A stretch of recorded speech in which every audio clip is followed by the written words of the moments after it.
Today in No Man's Sky Beyond, we'll be going over the changes that the new patch has brought into farming, teleporters, surveying and more, as well as how you will have to change your setup to adapt to this.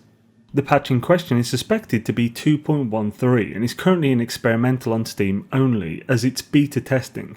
I expect a lot of the issues that have cropped up because of it to be eliminated before going public. So let's get into it.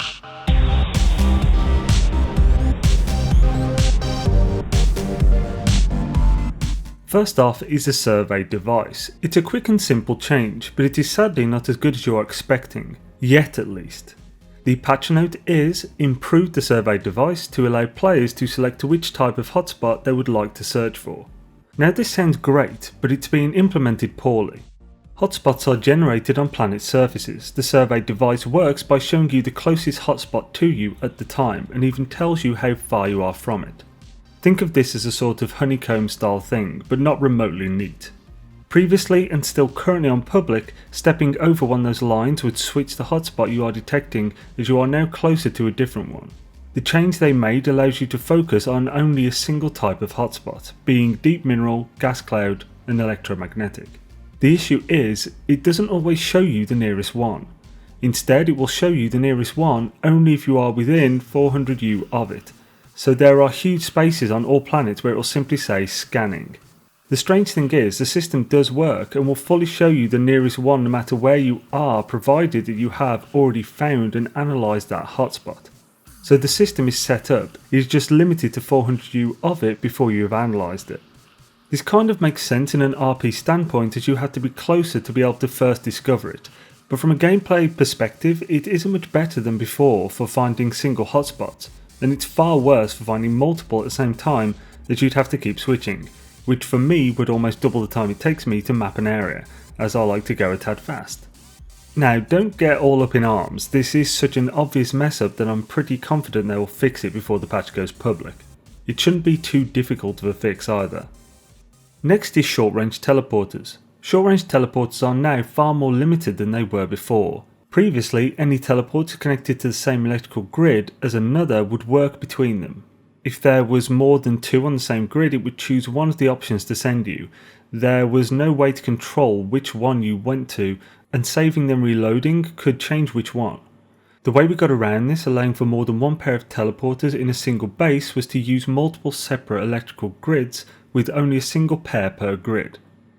A recent build I have been working on, which this patch has broken a fair bit, utilises 5 separate electrical grids for a total of 10 teleporters. The change they have implemented, which reads, the short range teleporter now correctly uses teleport cables rather than standard electrical wiring to determine network connectivity, is both correct and not correct depending on how you look at it. Teleporters now only work if they are connected via a single teleporter cable. No kinks are allowed. Thank you by the way to Kibbles for pointing this out. I couldn't get them to work at all and he had already found it had to be a single direct connection. This change is far worse than before, as the only possible way to get them to work will make your base look terrible, as it will have to have a single teleporter cable phasing through everything till it reaches the other teleporter. I hope they fix this before it goes public, and if not fixed then revert. My suggestion for how it should work would be one of two options. Either short range teleporters work by only allowing travel between one teleporter and another on the same grid based on which ones are powered. This would allow for a limitless short range teleporter array with the ability to power specific ones to choose where you are going. For example, one short range teleporter at 6 different points in your base. Using switches you can easily rig a button selection system which will power only the one you are in and the one you want to go to, allowing for selected transport. Or the other option, which has similar functionality but fits more with the teleporter cable. Both allow the teleporter cable to work with kinks and pass-throughs for switches, and either add support for the teleporter cable on the current switches or give us a teleporter cable specific inverter. Just that would be enough to allow us to make all sorts of complicated or nice and simple short range teleporter arrays. I'm a small channel so I don't expect HDR watching, but just in case, please consider those options. Okay, last minute video injection here because I've got the video ready to release and they put another upload up there. So basically they've made a change to the teleporter cable. It's still not as good as I'd like because it still doesn't allow for different changes, but it's nowhere near as bad as it was. Again, it's still not great. Basically, they've made it invisible after a certain point, so you can still only do it from one directly to another. You can't actually, it actually won't let you make kinks now, but it still has this bit here, so I'm not personally happy with it, but it's a lot better than it was because we just won't have this wire now throughout the entire base between the two. But yeah, this definitely could be better. I suppose this is a pretty good, very quick fix at the moment before, while they can work on it. So they could release it public like this and it's not going to be hellish. But okay, interesting. Next, for something lighter, performance improvements. Yes, I have had many reports now from trusted interlopers that performance, especially in bases, has increased dramatically. Frame rates are up by quite a bit and GPU fans are having a chilled out old time. So nice job there, HG. Another great job is on the wire snapping points. I can confirm they work fantastically now. Even with my huge secret project base, all wire snap points are showing up every time I check, even allowing for me to gain a snap point from around 500 U away in camera mode. I have also tested the new refiner fix. This fix also sounds like it affected other things, like potentially harvesters and the like, but I've only so far tested refiners.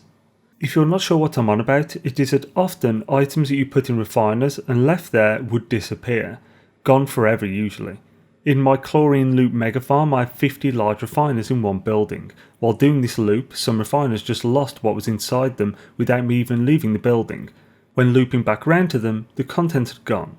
I thought this would be the perfect testing ground, so I filled up every refiner in the building with random items from my inventory, including S-Class technology modules, general resources and even some high-level food. I then flew away to completely unload the area and did some low-altitude flying to load some other stuff. I went back and checked every refiner, everything was still perfect and present. This is good enough for me to once again trust refiners to hold my goods, as I like to have indium, silver and gold set up in one to produce my chromatic metal, platinum, dust and pure ferrite in another for my magnetized and so on. And finally, for the hotspot changes and how this will affect your farms, or factories, however you want to call it. First is how they work now.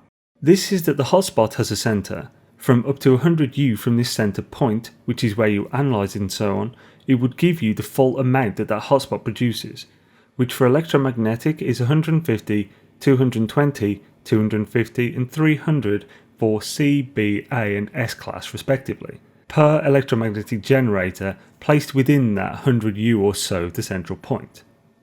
For gases and minerals this was 250, 500, 750 and 1000 for the C, B, A and S class hotspots. After the 100 U it would dither out to nothing at around the 200 mark. These measurements aren't exactly the same for every hotspot but are pretty close. Now with this new patch it is a little different.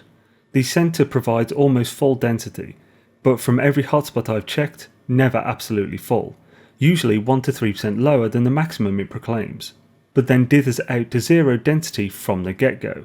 Density will now go from the maximum percentage offered by the hotspot to 0% over the distance of between 180 and 200 U from the center.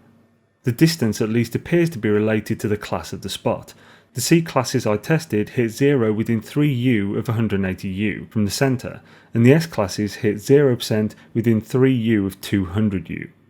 What this means is that you can no longer count on being within 100 U as being good enough. You must put your extractors as close to the center of the spot as possible to get the best extraction rate. There are sneaky methods to get this almost perfect, which I'll go into shortly.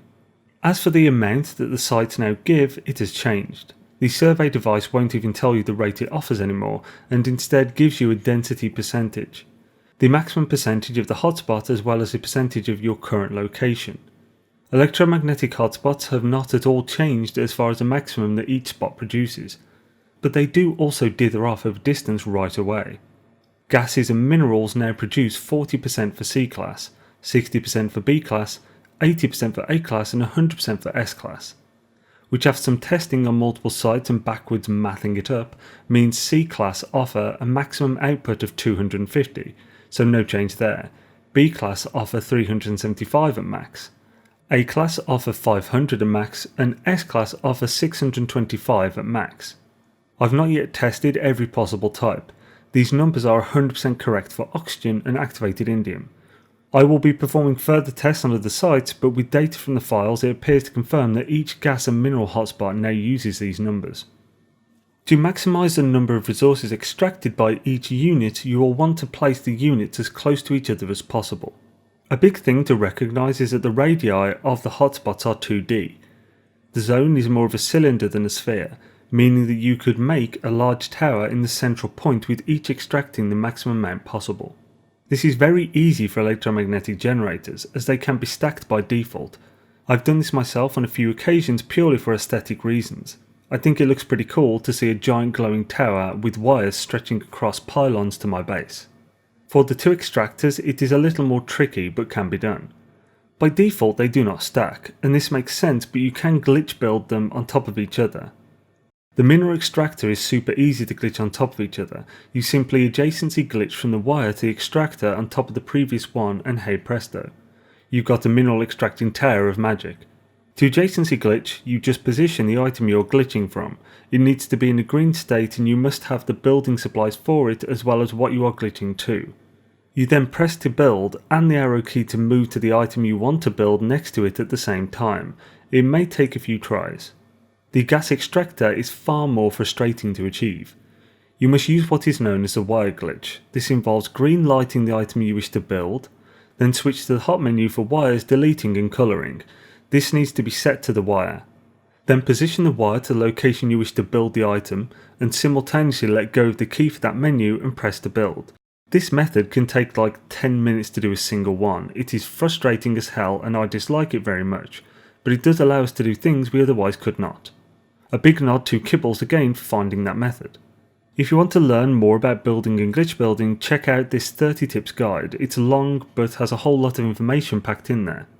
Now you may be thinking that this is a bit exploity, and I would agree. Stacking extractors to gain the maximum amount is an exploit. The game doesn't naturally allow it and it gives you an advantage. But I would personally say this is a grey area dependent on your intentions. It is whether you are doing it for aesthetic or purely for extra gain. Though that is my personal opinion on the matter. We all draw our own line for what is too far and what is not, and provided what we do doesn't negatively affect another player, there is no issue. I think that pretty much covers everything. If there is anything else from this new patch you wish for me to investigate or shed some light on, let me know in the comments. Be sure to subscribe and hit the notification bell to ensure you stay in the loop with the latest No Man's Sky news and guides. And consider checking out our Discord, the website, Patreon and merch store, all linked in the pinned comment. Have an awesome day folks.